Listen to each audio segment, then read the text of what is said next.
Haha! Hey, what is going on, crypto people? What the world? ETH Free Pass 2.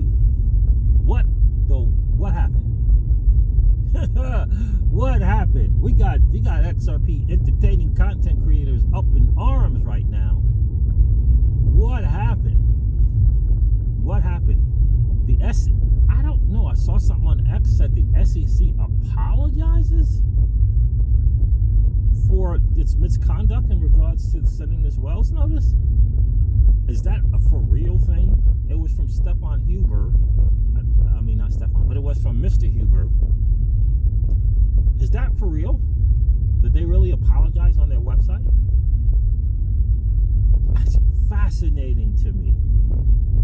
Very, very fascinating. And look, I think that this thing has gotten so bad that there's a corruption that is so bad in the three-letter agencies of this country. Apologizes? I've never seen anything like that. Apologizes. Really? SEC apologizes. That's strange. Now, look, I don't know if it's something, Mr. Huber a lot of times likes to do kind of fun stuff. So maybe, that was a joke. Guys, let me know in the comments if the SEC actually apologized on its website. I mean, I just had a brief second to read it, but it said SEC apologizes. That is fascinating to me, that would actually have taken place, that they would have done that. I have a couple of takes on this whole thing, honestly, and I'll get into that as well. I just wanted to share with you guys, just in case you missed the live stream last night, that the F-Test XRP, the beta testing, if you will, just the testing of the F-Asset system for Flare has been hugely, I would say, successful. And I would say successful in active participation. Active participation. Hugely successful when you look at the numbers. Close to 3,000 mens, close to 3,000 redeems. Those are big numbers for sure. These are tests. This is not real money. But the active participants, that's the litmus test. The litmus test is who's participating, who's actively saying, yeah, I'm going to go in here and mint. I'm going to go in here and redeem. Active participation. This is how you grow a network. This is how you grow a network. What we need to look at when we look at the live AMM pool on the XRPL ledger is how many participants are there, not just how many XRP are on there. What's the active participation count? How many active wallets are actually on there doing some XRP, a little bit of XRP, a lot of XRP? That type of deal, in my opinion. But the Flare thing, thus far, I look at it as a lot of success. I did it. I did the mint and redeem once. I recommend, quite honestly, one to two times a day, every day until this thing's over. Why do I say that? Because Flare came out with an incentive to participate. An incentive to participate. And I've said this on the channel before. Look, the whole no incentive is the best incentive is going to play out. It's going to either play out to be that is correct or not so correct. It may play out that it's true and it's not true. We're going to find out. Here's how we're going to find out. The builders on the XRPL, the validators on the XRPL, is it going to grow in numbers or is it going to go down? That's just, look, this is not picking a side. Are those numbers going to go up or down on the XRPL and the XRPL ecosystem? That's the bottom line. David Schwartz has said it's hard to build on. Why are there not a lot of people who he used the phrase know how to build on the XRPL. He says we have to make it easy. So he's pointing to the issue. It's not easy. For whatever reason. I don't know what the reason is. I'm not a builder. I'm not a dev.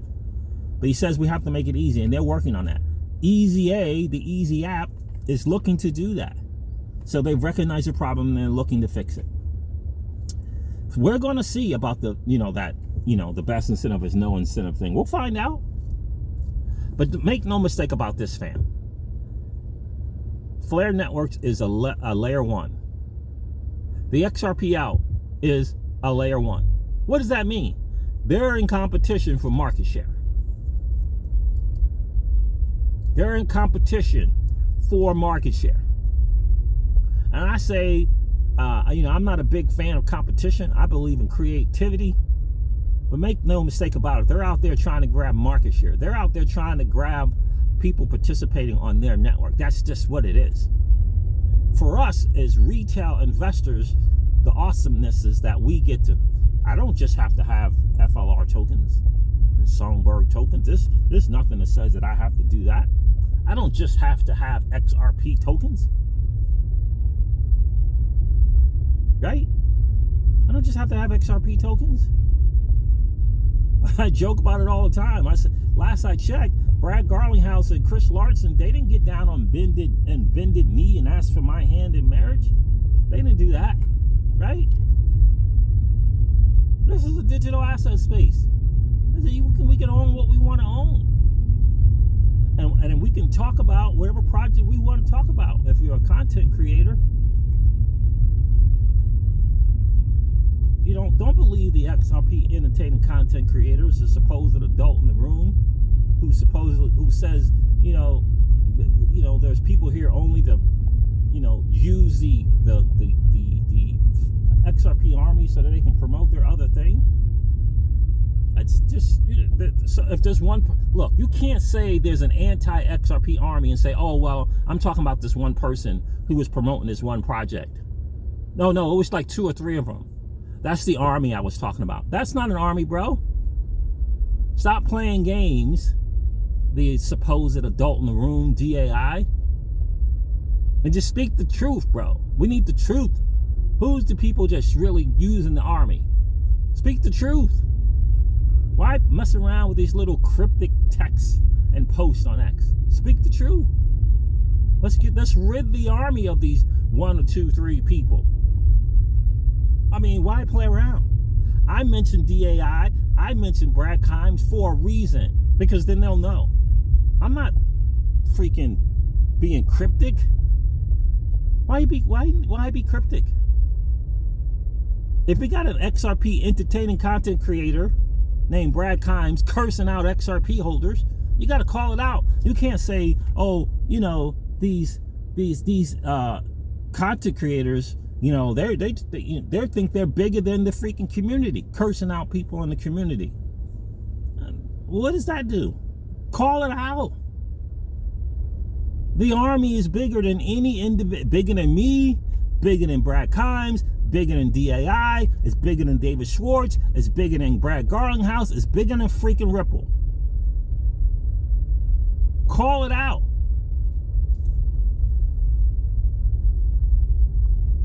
Right? That kind of behavior is unacceptable. Cursing out the XRP army because they have a different view or a different opinion on something. That's unacceptable. It's unacceptable. And thank God it's only one person that did that. Thank God there's only one person that thinks they're bigger than the freaking army. Thank God. That think it's okay to be cursing out people with the world. So I call it out. And one of the main reasons I call it out is because that same person actually got a well-respected and renowned XRP content creator to apologize publicly. It wasn't enough to apologize maybe over the phone or via text or via DM message. No. This Brad Kimes asked this dude to do it publicly.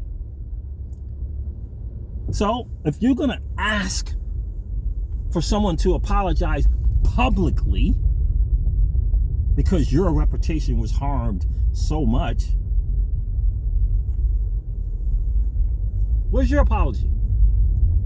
Where's your apology, Brad Kimes? You get that video's out there still. There's 2 or 3 videos of cursing out, calling people dum-dums and dipshits. So I call it out. Without question, I'm going to call that out. You can't say, we got people in the comments saying, well, he was talking about a certain group of people. They're XRP holders. Are we not entitled to have a difference of opinion, a difference of a view? I don't care if they said you can't say. So what if someone says you can't say? It's your channel. You get on X and say whatever, cool. They say you can't say it, cool. But cursing someone out? Someone tell me I can't say something, I'm going to say, okay, cool, but I'm going to say it. I'm not going to get on the freaking laptop and publicly curse someone out because they say I can't say something. Right? I mean, there's just a line you can't cross. Now I'm going to say it again. There's no content creator in the XRP community that's bigger than the freaking community. That's period, point blank. Period. That's how it is. Anyway, I freaking digress. Let's get back to this freaking ETH 2.0 thing. This free pass 2.0. Look, I don't know. It's hard to say. It feels like this. It doesn't feel like it's just something really nasty that happened at that SEC there. It just feels like that. Now, do I think some of this is political? I do. I did my live stream last night, and I'm like, there's just kind of something political about that. They're recognizing Trump as, gathering the young votes as crypto voters become powerful. He's kind of he's captured that vote. That's a big amount of votes. And I just think this thing is kind of, so my initial thought was, this is, it's political. Current administration recognizes the Trump deal, and they're shutting down Gary Gensler. Now, we said this was going to happen, right? Remember? We said it. That's why we kept saying this phrase. Are you willing to put your vote where your generational wealth lies? Because we knew if that happened, the current administration is not going to be, they're going to be cutting cords with anyone who might be helping them take L's. So they're cutting Gary loose, right? They're cutting Gary loose. That's what they're doing. They're cutting Gary Bear loose. That's what it feels like to me. So that was my initial thought when I heard this thing. I was doing a live stream. Somebody on the channel, I think it was Pookie on the channel, was like, did you see the ETH gate free pass? I'm like, what the world? And there it was, the SEC, and then, this whole apology thing. I don't know. But yeah, so it's not going any further than the Wells notice. That's the word on the street, family. It's not going. The Wells notice thing's over. It's over. There ain't going to be no lawsuit, even though Consensus, took the offensive and sued the SEC. It was smart. Why? They've been taking L's. Any lawyer with any reasonable sense would know better to sue them, right? It's better to sue them, go on the offensive. After all those L's that they've been taking in courts, of course they did it. So, I don't know. I feel like this is a corruption that still needs to be unmasked. And just because Empower Oversight ain't stopping, Ashley Prosper's not stopping.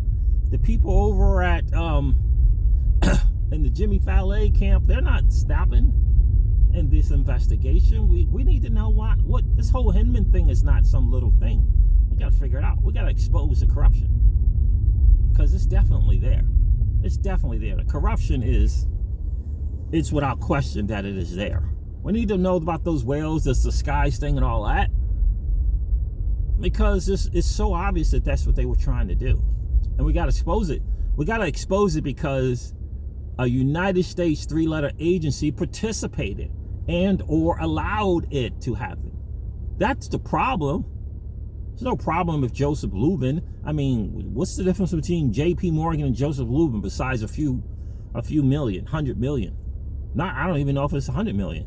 I mean, he's a billionaire, Lubin's a billionaire. So, I mean, really, what's the difference? You know, a couple of billion? I mean, to me, they're both the same kind of dude. They both, to me, are the same kind of dude. So, of course, Lubin's going to try to do something because that's who he is. He's a crappy dude.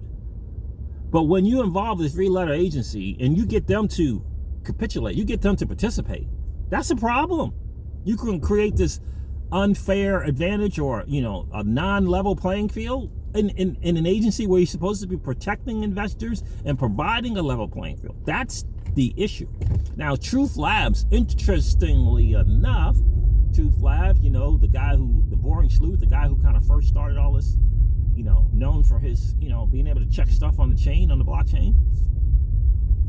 He said that this was just a big theater type thing. The whole Wells notice is basically trying to say, how could we be working together if we sued each other or if we came after each other? How could we be working together to collude and create this, this unfair advantage and non-level playing field? This is what Truth Labs is saying. And, he's got a lot of stuff. It's not going away. They're trying to make it go away. It ain't going to go away. It ain't going to go away. Because there's just enough people who just realize that there's something going on in the country. This is nothing. If people really knew the things that the three-letter boys and girls would do and have done, it's so alarming that most people don't want to hear it. They want to keep their heads in the sand and not know how bad it is. I mean, that's the truth. Most people just want to keep their head in the sand and not know how bad it is. And unfortunately, an only way to get rid of the nastiness is you got to have your eyes wide open and take a look at it. That's the only way. In order to get your country back, you got to be willing to fight. You can't fight when you've got your eyes closed. You got to be able to look and see the nastiness.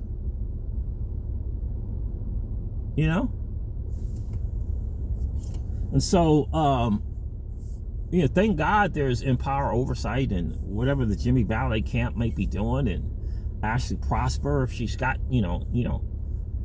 it looks like she has, some time and some energy and really putting some stuff into exposing this stuff, and respect. I don't have time for that. I do my live streams. I do my way of doing it, right? That's my way of doing it. And we all have our own way of exposing this thing. For sure. We all have our own way. So that's just, I don't know. It's fascinating to me that that happened. And what Truth Labs is saying, it makes sense to me. When you realize that they're willing to go this far to, put out a pretend Wells notice, and then the consensus to kind of countersue and to make this thing theatrical, that's interesting to me. That's really, really interesting to me. Which means how bad it is, how bad it really, really is. And, Hinman's he's gonna take the L for this. It's not gonna be Clayton, I don't think. I think Hinman's gonna take the L, whatever that's gonna look like. And you believe, if you got Ethereum Alliance in this, you got some crazy law firms in this, like Sullivan and Cromwell, Perkins Coie. You best believe they're gonna try everything they humanly possibly can to not get exposed. That's what we're really up against, in my opinion. This Ethereum Alliance, these companies and law firms involved in this, who ultimately, because of greed, tried to take over an industry and thought that Ethereum was going to be the end all be all of every freaking thing, or tried to make it that way. That's where the exposure is going to be. And the thing is, who has the resources to fight multiple law firms and companies trying to hide a thing? That's the issue. And ultimately, I feel like what's going to happen is someone's got to be a scapegoat.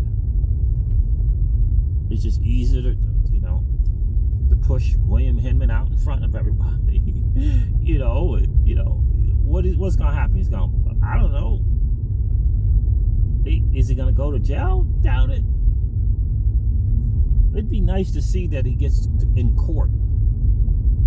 That would be nice to see. It'd be nice to see the SEC under investigation and owning up to the inside corruption. That would be massively nice to see. Owning up to the madness. Are you crossing, lady? What are you doing there? No? That would be nice to see. But we'll see. I don't know if it's going to happen or not. That would definitely be nice to see. But we'll see if it'll happen or not. Wow. Free pass number 2 is all over X right now. Free pass number 2. I don't know. Some people are angry, under the, we want you to suffer the way that we did in the XRP Army community. I'm not sure if I'm for that. I want you to suffer the way that we suffered. I just think that it's going to get exposed. It has to get exposed. Right? It has to get exposed. You know what I mean? It has to get exposed. And I think that it will. So, I don't know. That's the word on the street, fam. The SEC apologizes, apparently. Definitely, it's over as far as the Wells notice and further investigation. That is definitely true. But I would love to get on my laptop and then see that on the SEC website, that the SEC apologizes. Again, there's some political to it, for sure. But I'll question, and I guess, under whose watch did this whole Clayton and Hinman thing? Look, it's important, for sure. We'll find out. But for me, Hinman's going to take the, he's going to have to take the L there. He's going to have to take the L. You know what I mean? He is going to have to take the L, baby. I mean, he's been taken care of, 15 or so million. He's been taken care of, right? He could take care of his family with that kind of money, for sure, right? And of course, this whole time, he's preparing his defense for when and if he has to go before, judge and jury. He's definitely preparing his thing, right? So, craziness, absolute craziness.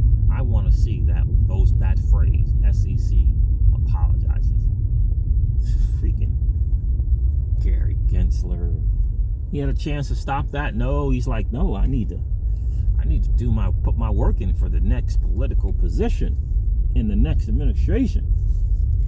He could have ended it. He didn't do it. He could have ended it, and he didn't. So, crazy stuff. Market's just doing what it does. Family, no need to go over the numbers really. Bitcoin's around 64, 65.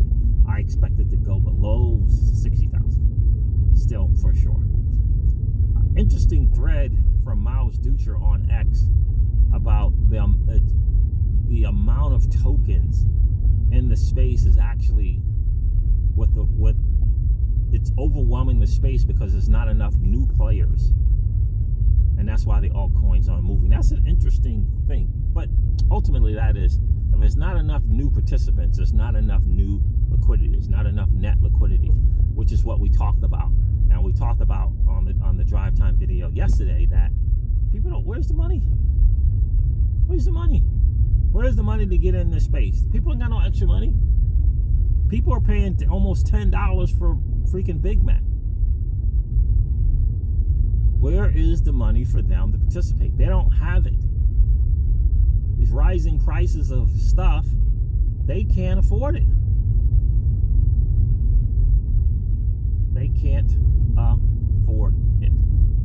So, yeah. So it's a scary thought for sure. I gotta tell you something. It's a scary thought for sure. If we don't get this alt season, how are you preparing? Which way did I go? I think I need to go left. How are you taking advantage of the digital asset space if it feels like the alt season is completely out of your control? That bull run, completely out of your control. All these other market forces have to happen in order for it to happen, in order for the bull run to happen. What are you doing?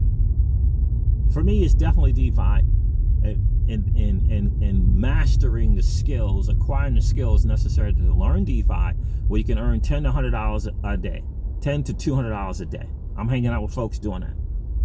I thought I knew DeFi because I was in every ecosystem providing liquidity. I didn't. I know it now. And I'm learning it every single day, getting better and better at these skills every single day. And I invite you guys to join with me in that journey. It'll be super cool. We're doing it together. But this is the thing, bear market or bull market. And it's a very nice flywheel strategy around it. And I like it. I like that flywheel strategy around it, which a part of it is leveraging the bull run.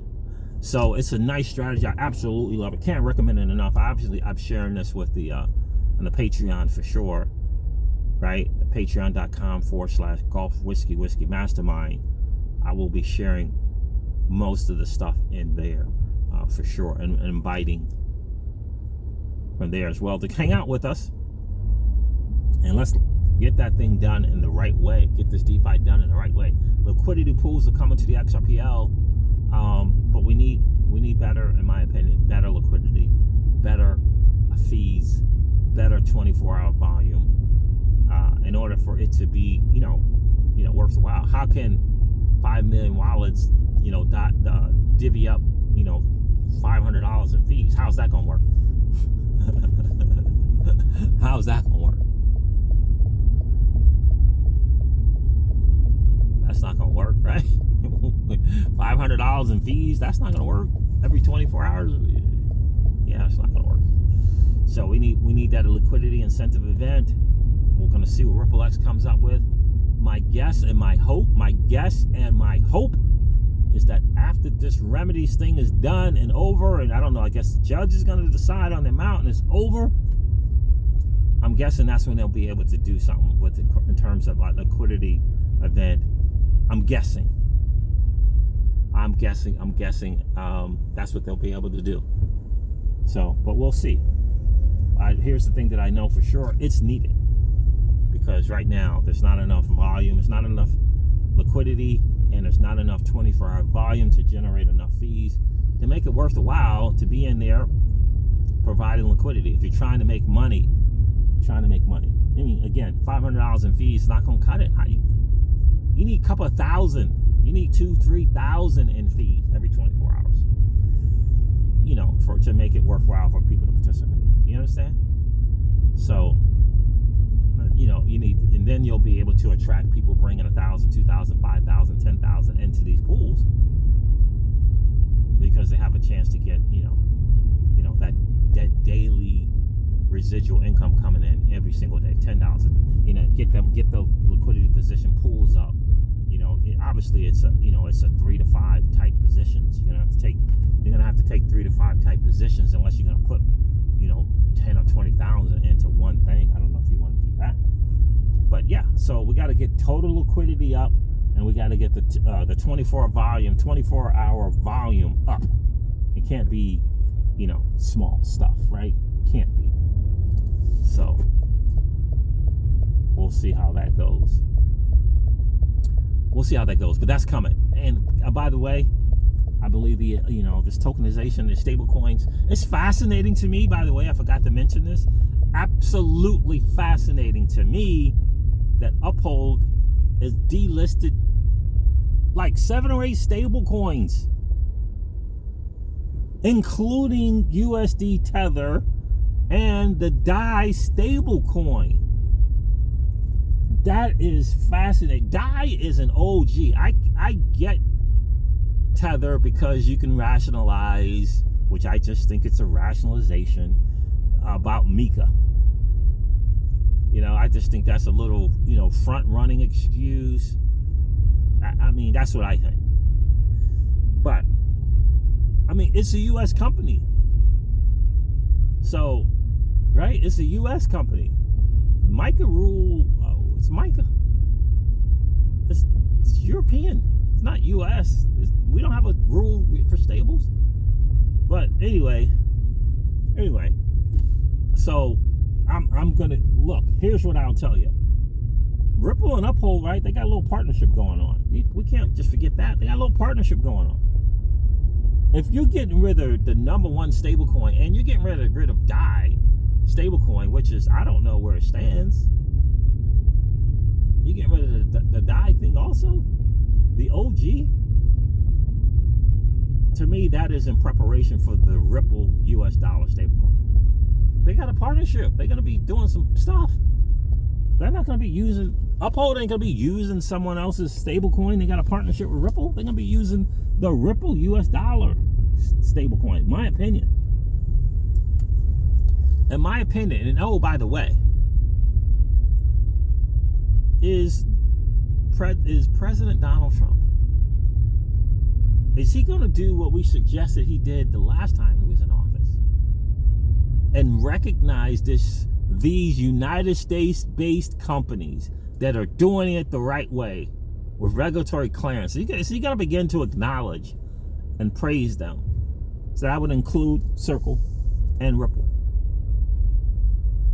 Or is he going to be educated enough to realize the value that stable coins backed by the dollar can be beneficial to this country and beneficial to the dollar? Is he going to get to the point where he recognizes that? Because the last term, he didn't. His last time in office, he didn't recognize that. Is he going to recognize that today? He missed his shot last time. Is he going to take his shot this time? US of A, American company, crypto, US, American, Ripple, they're doing it the right way. They're compliant. Yeah, they just won in court. And XRP, the accent is not a secure. He could take all of that. He can run with that. He can run with that. And of course, Circle would be in there as well. But if he can promote and bring to the front these U.S. companies that are in crypto with the stablecoin that's promoting the dollar, like it just seems like a slam dunk, easy peasy thing to do. It feels like just a slam dunk, an easy peasy thing to do.